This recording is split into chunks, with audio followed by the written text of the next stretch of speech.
Well, it's time now to take a look at what's making headlines in the French papers today with Diptyque Laurent. Hi, Dipty. Hi, Axel. Dipty, there really is only one big story today, and that is, of course, Trump's visit to Paris ahead of Bastille Day celebrations. That's right, and a lot of questions about why he's coming to Paris. Why was he invited? Why has France invited Trump? That's what Le Parisien is asking on its front page today. This visit comes as Donald Trump has, of course, pulled out of the Paris climate change deal. He's facing a huge political storm over Russian election interference back home, so this trip will no doubt be a welcome break for the embattled U.S. president.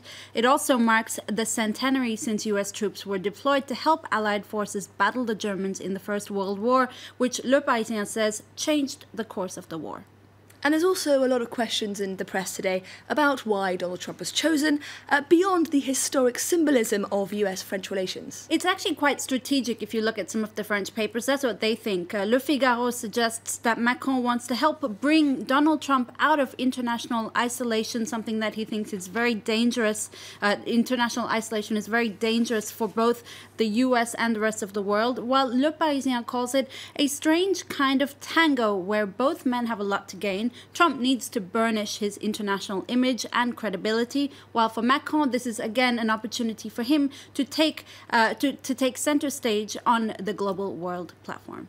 And Emmanuel Macron has broken a major tradition ahead of the 14th of July National Day celebrations, the president's televised interview. Tell us more. Well, generally, historically, the president gives an interview on July the 14th. It's a moment for him to explain his political strategy, to take stock of all that's happened in the country, and generally interact with the French people.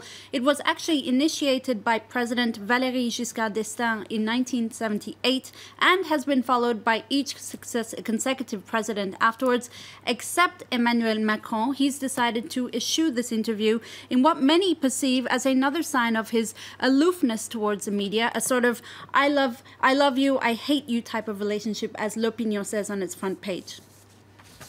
And Macron may not be talking to the French people directly, but he has been speaking to a French regional newspaper and a dozen German papers. Macron sets the course for France. Il fixe le cap. That's what West France, which is a large regional paper, says on its front page. They were the French media that had the right to this exclusive interview, as well as a dozen German papers. In this interview, Macron talks about Europe, his projects with Angela Merkel, but also his plans to combat climate change without the US, France's strategy in battling the Islamic State group and other jihadist groups. Domestically, he's talking about tax reforms that aim to be implemented next year and France's strategy on welcoming migrants.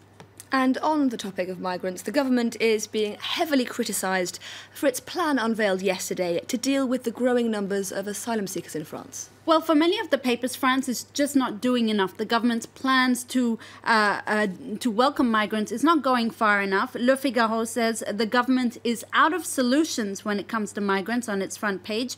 Prime Minister Edouard Philippe announced yesterday a project guaranteeing asylum rights and better managing the migrant influx. He pledged 12,500 extra spots for housing migrants within the next 2 years and shortening the waiting period of processing their paperwork. For Libération, the left-leaning paper, the government is firm but unclear on its migrant strategy.